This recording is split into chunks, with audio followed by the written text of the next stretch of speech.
चलो।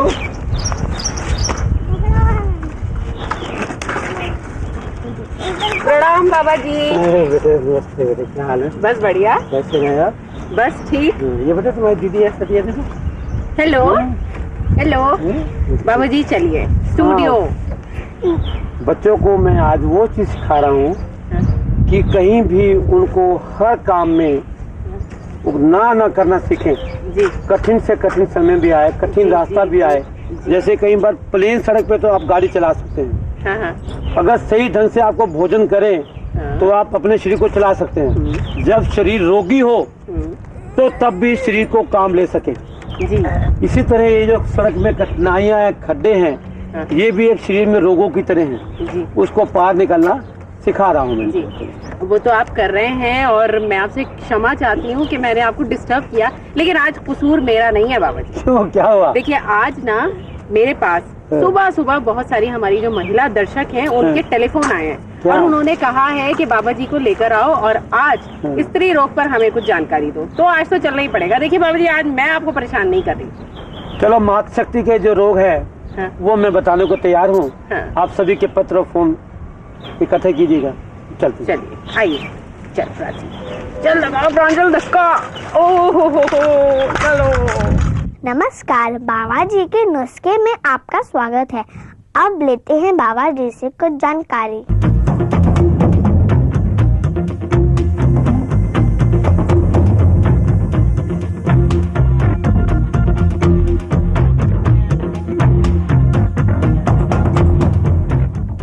नमस्कार। आज एक बार फिर हम आपका स्वागत करते हैं बाबा जी के नुस्खे कार्यक्रम में। जैसा कि आप जानते हैं कि रोज बाबा जी हमारे इस कार्यक्रम में आते हैं और हमें अलग अलग रोगों के बारे में बताते हैं। तो आज इस सिलसिले को आगे बढ़ाते हुए बाबा जी हमें बताएंगे स्त्री रोग के बारे में और घरेलू परेशानी के बारे में। बाबा जी, आपका स्वागत है। सबसे पहले मैं आपसे ये जानना चाहूंगी कि स्त्री रोग क्या होते हैं, कौन कौन से स्त्री रोग हैं जिनसे लोग परेशान रहते हैं? इसी जाति में छोटी बच्ची से लेकर युवा महिला, पूर्ण महिला तक आ जाते हैं। कुछ लोग जो आज से कुछ दशक पूर्व एक पूर्ण महिला को आते थे, आज वो छोटी ही सी अनब्याही बच्ची को भी आ रहे हैं। उसमें है मासिक धर्म का अनियमित होना, लकोरिया जिसको आप वाइट डिस्चार्ज कहते हैं, जोड़ों में दर्द, सिर में दर्द, तनाव, परेशानी, पेट का फूलना, कूल्हे का फूलना, उसके अलावा गुस्सा है, पति पत्नी में नोकझोंक भी है, घरेलू में आ जाता है जी। इसके अलावा जो एक और रोग है वो है बांझपन, पुष्प में नापसंदता या मनचाही संतान का पाना या सौंदर्य रोग भी आते हैं उसमें। अभी आपने स्त्री रोग में गुस्सा, तनाव और परेशानी भी गिनवाए हैं, लेकिन बाबा जी गुस्सा, तनाव और परेशानी तो मुझे लगता है बाकी रोगों को लेकर आते होंगे, और ये जो बीमारी है ये जबरदस्ती अपने ऊपर थोपी हुई नहीं होती है? नहीं, थोपी हुई भी नहीं है, हमारे वातावरण का फर्क होता है जी। जिस वातावरण में बच्चा पलता है उसमें बड़ा होता है, आगे जाके विवाहित होने पर भी वो वही हालात होती है। अगर उस बच्ची की घर में वही एक कलह क्लेश है तो वो बच्चा भी आगे जाके वैसा ही कार्य करेगा। कुछ दशक पूर्व जब संयुक्त परिवार होते थे, सब मिलजुल कर रहते थे, उसमें तनाव, गुस्सा वगैरह कम होता था क्योंकि काम का बोझ कम हो जाता था। इसीलिए उस वक्त जो बीमारियां आज छोटे बच्चों में आ रही हैं उस वक्त बड़ी बूढ़े को आती थी। बाबा जी, लकोरिया क्या है और ये एक महिला को क्यों होता है? देखिए, प्रश्न आपने अच्छा किया है। मैंने अभी आपसे पहले निवेदन किया ना कि जो रोग पहले बड़ी बूढ़ी औरतों को आते थे आज छोटी छोटी कन्याओं के आ रहे हैं। सबसे पहले है हमारे भोजन का संतुलित ना होना, सात्विक ना होना, शाकाहारी ना होना, फास्ट फूड ज़्यादा खाना, ठंडे पेय ज़्यादा खाना, तनाव में रहना, काफ़ी चाय का अधिक प्रयोग करना, ये उसमें बहुत बड़ा सहायक है। 24 घंटे टीवी देखना, ये भी उसमें सहायक है। साथ में महिला या बच्ची को खेलने कूदने का समय नहीं मिलता, उसमें भी उसको रोग आता है। अब इसमें लकोरिया, जिसको आप वाइट डिस्चार्ज कहते हैं, ये 3 प्रकार का होता है। पहला तो कभी कभी वाइट रंग में, तीसरा लगातार बहुत गहरा वाइट रंग में, तीसरा है गहरा पीला बदबूदार रक्तयुक्त। इसमें अगर विवाहित स्त्री है तो उस पुरुष को भी हानि हो सकती है, औरत को तो है ही है। अच्छा, फिर इससे बचाव क्या है, इसका इलाज क्या है, दवाई क्या है? सबसे उत्तम है जो चीजें मैंने अभी आपको बताई हैं उसको दूर करें, खुश रहें, ऐसा भोजन ना करें जो आपको हानि करे। सात्विक भोजन, हरी साग सब्जियां, खुश रहें, भजन कीर्तन में अच्छे गीत देखें, गंदे अश्लील चित्र ना देखें, अच्छे विचार रखें, अच्छी सोसाइटी रहे, वो लाभदायक है। गंदी जगह पे जाए नहीं, गंदी जगह पे बाथरूम नहीं करें। एक फटकड़ी लें, उसको पानी में गर्म करें, दिन में 5 बार उस जगह की सफाई करें, और सफाई करने के बाद नीम का पाउडर, गुलाब पत्ती का पाउडर वहां रखें। जैसे नाली को साफ करता है स्वीपर, उसके बाद उसके ऊपर चूना डालता है, ये भी एक गंदी नाली है, मर्द द्वार की नाली है। उसको साफ करने के लिए आपने फटकड़ी के पानी से धुलाई कर दी और चूने के रूप में नीम पाउडर और गुलाब पत्ती का पाउडर रख दिया। कई बार ये वायुबादी से भी आता है, उसके लिए श्री अनंत चूर्ण स्पेशल आप हमारा प्रयोग कर सकते हैं, ये भी लाभदायक है। जिस महिला को ये रोग है वो चिड़चिड़े स्वभाव की, तनावग्रस्त, पति पत्नी से मेल नहीं, बर्तन तोड़ना, घर में गृह क्लेश और नींद आना, उठना नहीं, जोड़ों में दर्द, ये सब रोग उसमें है। जो किसी में नहीं है वो इस महिला में आएंगे। अभी आपने बोला कि बादी, ये बादी क्या होती है? बादी शब्द उसमें आता है जो भोजन पचता नहीं, गैस वायु बनाता है, उसको हमारे पंजाबी शब्द में बादी आता है, जिसको आप त्रिदोष रोग भी कह सकते हैं। वात, पित्त, कफ, ये चीजें उसमें आती हैं। अभी बाबा जी, जो एक ऐसी बीमारी है महिलाओं में जिनसे वो बहुत दुखी रहती हैं और उससे से जल्द छुटकारा चाहती हैं, वो है मोटापा। आप मोटापे के बारे में बताइए। खासतौर से ये हाथ और कूल्हे का हिस्सा बहुत हैवी हो जाता है कुछ औरतों का, और वो चाहती हैं कि इससे उनको छुटकारा मिले। कुछ दर्शकों ने हमारे पहले एपिसोड देखे होंगे, अब मैं उसको दोबारा रिपीट तो करूंगा नहीं क्योंकि मेरे पास समय का अभाव है। फिर भी मैं आपको बता रहा हूं, उनको दोबारा देखें और मोटापे के लिए हमारा श्री अनंत चूर्ण स्पेशल खाएं। ऐसी चीजें ना खाएं जिससे वजन बढ़ता हो। अपना काम स्वयं करें। जो भी व्यक्ति या महिला कर्म करेगी उसको लाभ मिलेगा। थोड़ा शरीर में मसाज करें रामबाण तेल से।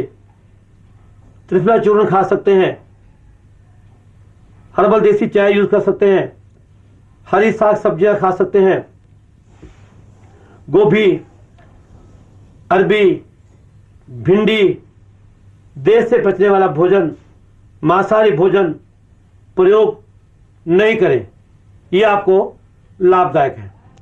बाबा जी, कुछ महिलाओं को मासिक धर्म में बड़ी परेशानी होती है और उनकी जो तारीख होती है वो भी आगे पीछे हो जाती है, तो इसके क्या कारण होते हैं? अभी आपने ये मासिक धर्म आने का या रुकने का जो प्रश्न है पूरा नहीं लिया। क्यों कि मासिक धर्म जो कब शुरू होता है, कैसे बंद होता है, इसके अलग अलग कारण हैं। आज से कुछ दशक पूर्व ये बच्ची जब 17-18 साल की हो जाती थी तो तब उसको आता था, लेकिन आज के युग में फास्ट फूड, मांसाहारी भोजन, तनाव, चिंता, गंदे चलचित्र देखने से ये 11 साल 12 साल की बच्ची को शुरू हो जाता है। इसी प्रकार तनाव चिंता में रहने से ये अनियमित विधि हो जाता है।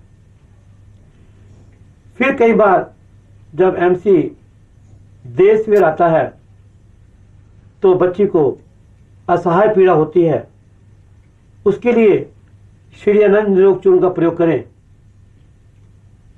सेहत अनुसार उसमें वो चीज सही हो जाएगी।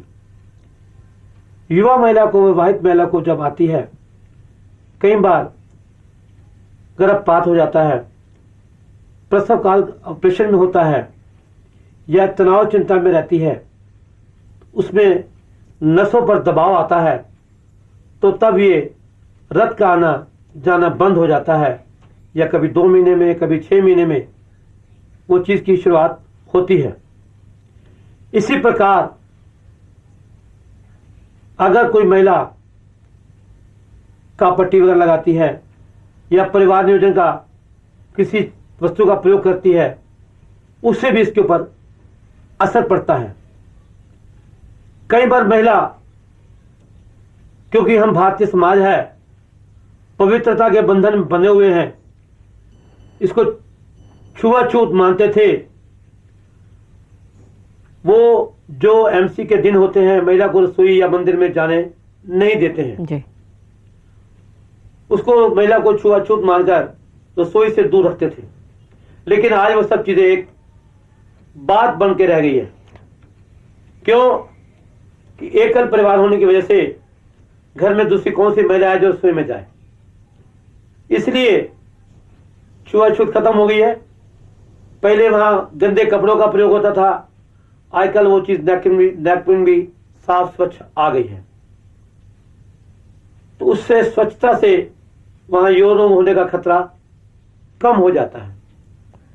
अच्छा, ये बताइए बांझपन क्या है? बांझपन कुछ तो मालिक की देन के अनुसार होता है, वो हमारे अपने कर्मों का फल होता है। किसी के अपने कर्म है, दूसरे के अपने कर्म है। हम जब किसी की बद्दुआ लेते हैं तो उसकी बद्दुआ हमारे को संतानहीन करती है। अगर हम दुआएं लेते हैं तो वो महिला को पुत्रवती भी बनाता है, अच्छी योग्य संतान भी उसको दुआएं से मिलती है। बांझपन का दूसरा कारण है गर्भपात का होना, या हर वक्त तनाव चिंता में रहना, कोई चोट लगना, क्योंकि कुदरत ने ऐसा कोई पेड़ पौधा नहीं बनाया जिस पर फल या फूल नहीं लगता है। इसी प्रकार पशु पक्षियों में भी मुझे आज तक ऐसा जीव जंतु नहीं मिला जो संतान पैदा ना करता हो। तो मनुष्य ने क्या कर्म किए हैं कि कुदरत ने उसको बांझपन बनाया है। ये बांझपन भी हमारी अपनी देन है। अगर चोट वोट से या ट्यूब बंद होने से कोई ऐसी शिकायत है तो उसका उपचार आयुर्वेदिक में है। उसमें भाप भी है, श्री अनंत रामबाण तेल भी है, श्री अनंत चूर्ण भी है, श्री अनंत शक्तिवर्धक चूर्ण भी है, मसाज भी है, भाप भी है। खुश रहे, प्रफुल्लित रहे, भक्ति भाव में रहे, सादा भोजन करें, उसमें लाभ मिलेगा। लेकिन इसके लिए कोई औषधि वगैरह बताइए, कोई तरीका बताइए। देखिए, ऐसा है, इस वक्त मैं लाखों करोड़ों जनता के सामने बैठा हूं। कोई माता पिता के साथ बैठा है, कोई भाई बहन बैठा है, कोई छोटे बच्चियां बैठी हैं। जिसको ये समस्या है, कृपया अपने पूर्ण डाटों के साथ फोटो सहित अपना जवाबी पत्र लिखें। मैं जवाब के साथ उसको लिख सकता हूं। मैं दर्शकों को ये चीज खुलासे में नहीं बता सकता। मिलते हैं एक छोटे से ब्रेक के बाद।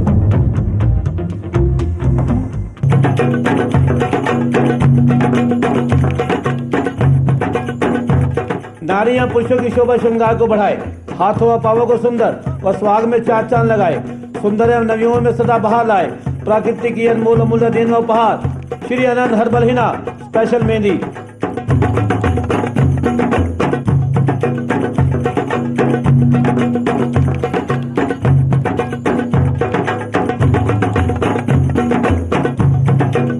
राजस्थान सोजत मारवाड़ की मनमोहक घाटे की पीसी सदा अपनाएं व लगाएं। अब नए पैक भी खरीदे तो 99 पर खुला पैकेट वापस कर पूरा मूल्य लें। 100 बार अवकाश। संपर्क करें 011-2702-3597 2710-594। SMS करें 32303113। कुरियर द्वारा प्राप्त करें। प्रदीप कुमार भूटानी, श्री चंदन धार्मिक वस्तु भंडार, 32 बड़े पाए, मेन बाजार, रानी बाग चौक, स्कूल बस्ती, दिल्ली 34।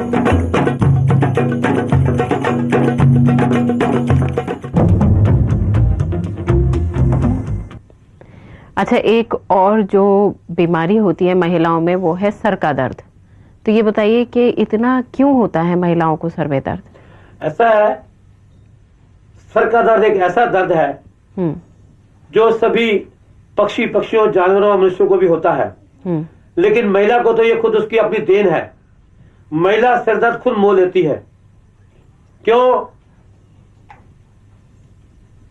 कि सारा दिन अब वो घर में जो महिला काम नहीं करती है तो टीवी के आगे, एसी के आगे बैठी रहेगी, ठंडे पदार्थ खाएगी, कोई काम करेगी नहीं। हर घर में आज महिला बर्तन मांजने, पोछा लगाने, कपड़े धोने आती है।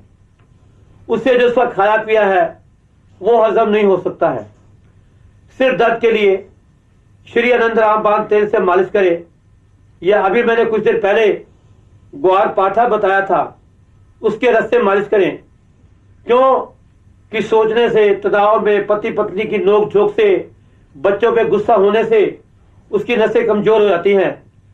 खुराक तो उसके घर में विराम पड़े हों लेकिन वो खाती नहीं है, क्योंकि नारी, महिला एक, अब मैं उसको कंजूस कहूं तो आपको अच्छा लगेगा नहीं, क्योंकि मां का शब्द जब आता है तो मां खुद ना खा के बच्चों को खिलाती है, चाहे वो खुद रोगी रहे। इसलिए मां को चाहिए पहले स्वस्थ मां का होना। अस्वस्थ मां की संतान भी अस्वस्थ होती है। इसलिए वो अपनी सेहत का खुराक रखते हुए अच्छा सादा भोजन खाए, सिर की मालिश करे, खुश रहे। टीवी चैनल जरूर देखे लेकिन वो भी संयम में, एसी में रहे, कुछ लिमिट में। अपना काम वो कुछ ना कुछ स्वयं करे। सप्ताह में 1 या 2 दिन माई की छुट्टी करे, उसकी जगह खुद काम करे तो ज्यादा अच्छा है। भोजन में मैदा युक्त भोजन ना ले, फास्ट फूड ना ले, सात्विक भोजन, हरी साग सब्जियां ज्यादा अच्छा है। उसमें कुल्फे का साग सबसे उत्तम है, शलगम की सब्जी अच्छी है, बाई बादी की चीजें, मटर, भिंडी, घिया, जो घिया खाने का है, लेकिन कचालू, शकरकंदी, गोभी, उड़द की दाल, राजमा, इससे बचाव करें। बाबा जी, महिलाओं को जोड़ों के दर्द की बहुत शिकायत होती है, जो सर्दियों में और भी ज्यादा बढ़ जाती है। तो इसके क्या कारण होते हैं कि उनको उठते बैठते कमर में, घुटनों में, हाथों में, कोहनियों में दर्द रहता है? अभी पिछले एपिसोड में मैंने आपको ये बता चुका हूँ जी कि जोड़ों का दर्द, कमर दर्द, सिर दर्द, गठियावास सब उसी में आता है महिला को। ये कई रोगों से आता है, प्रसव काल के बाद आता है, हमसे ठीक ना ज्यादा गर्भपात से आता है। तो उसके लिए मैं पहले बता चुका हूँ, गुड़ गोंद के लड्डू, मेवे के लड्डू बना खाएं, मेथी वगैरह खाएं, तो उसमें उसको लाभ मिलेगा, हानि नहीं मिलेगी। मैं आपसे ये जानना चाह रही थी कि महिलाओं को किस तरह का खाना खाना चाहिए, और पूरी बात मेरी ये थी कि देखिए, महिलाएं जो हैं वो मोटा होने से बहुत घबराती हैं। तो जो आपने हमें एक बार हमारे प्रोग्राम में बताया था कि लड्डू वगैरह खाने चाहिए, काजू, बादाम, किशमिश खाना चाहिए, दूध पीना चाहिए, असली घी खाने चाहिए ताकत के लिए, तो मेरे ख्याल में महिलाएं इससे बहुत परहेज करेंगी, ये सोचकर कि हम अगर ये सब खाएंगे तो बहुत मोटे हो जाएंगे। तो कुछ ऐसा बताइए जिससे उनके जिस्म में ताकत भी जाए और मोटा होने का खतरा भी जो है वो घट जाए। पहली बात तो मातृ शक्ति को मैं ये निवेदन करता हूँ कि वो ये ना सोचे कि मैं ये सब भोजन करने से मोटी हो जाऊंगी। ऐसा भोजन करने के साथ साथ वो श्री आनंद योग चूर्ण खाएं तो वो मोटी नहीं होंगी। दूसरी बात, अगर वो चीजें ये नहीं खाना चाहती हैं तो हरी साग सब्जियों पे ज्यादा जोर दें, क्यों कि जो पशु है हरी साग सब्जी से ही उसका दूध आता है। घोड़ा है, चना खाता है, उसमें ताकत आती है। तो ये जो चीजें आप वो नहीं खाना चाहते हैं तो आप दूसरी चीजें खा सकते हैं, उसमें भी ताकत वो है, वो मोटापापन नहीं लाता है, तो उसमें ज्यादा फायदा है। अगर मोटापापन आता है उसके साथ साथ अपनी श्रम शक्ति का प्रयोग करें, आप में मोटापा नहीं आएगा। मिलते हैं एक छोटे से ब्रेक के बाद।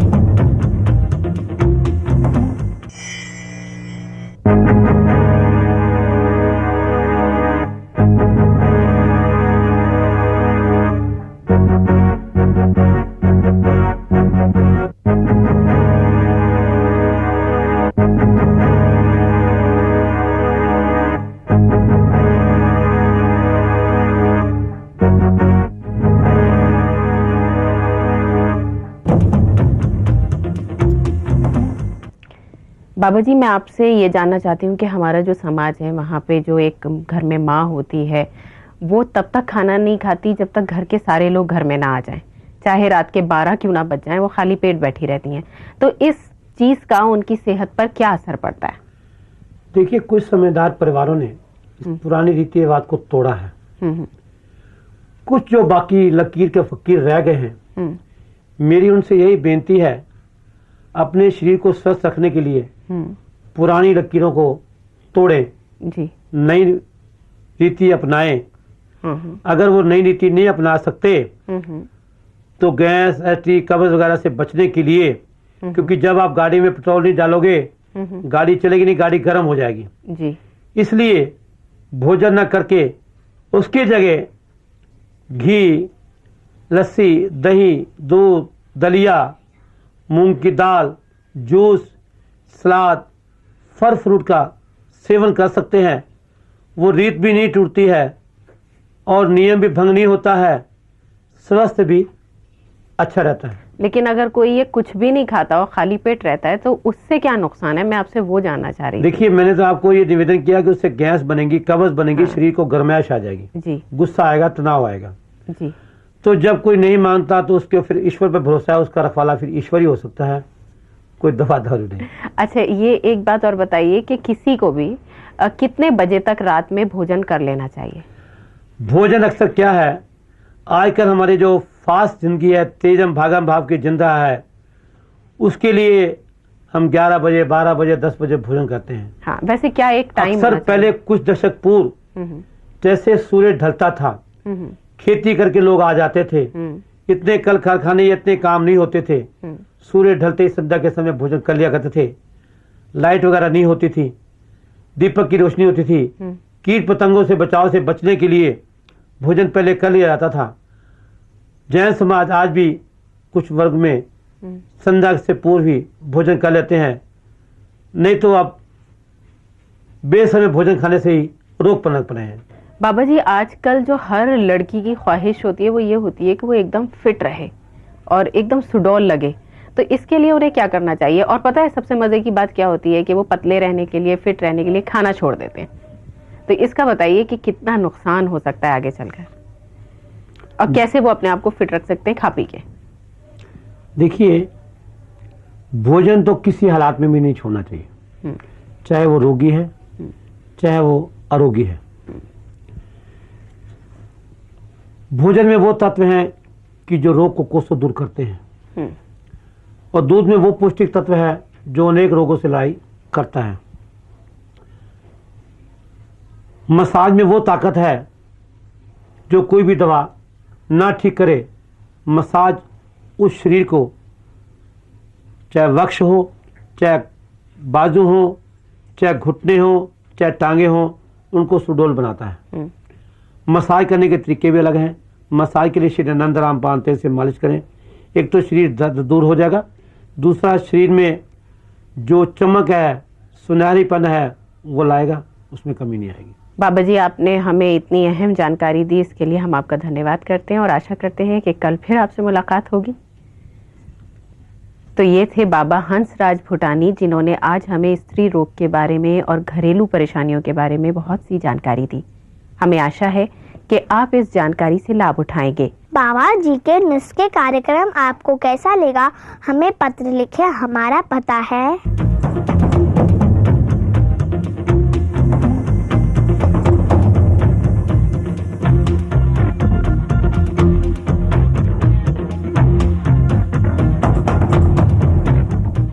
कल फिर हम इसी समय बाबा जी से कोई और रोगों के बारे में जानेंगे। नमस्कार।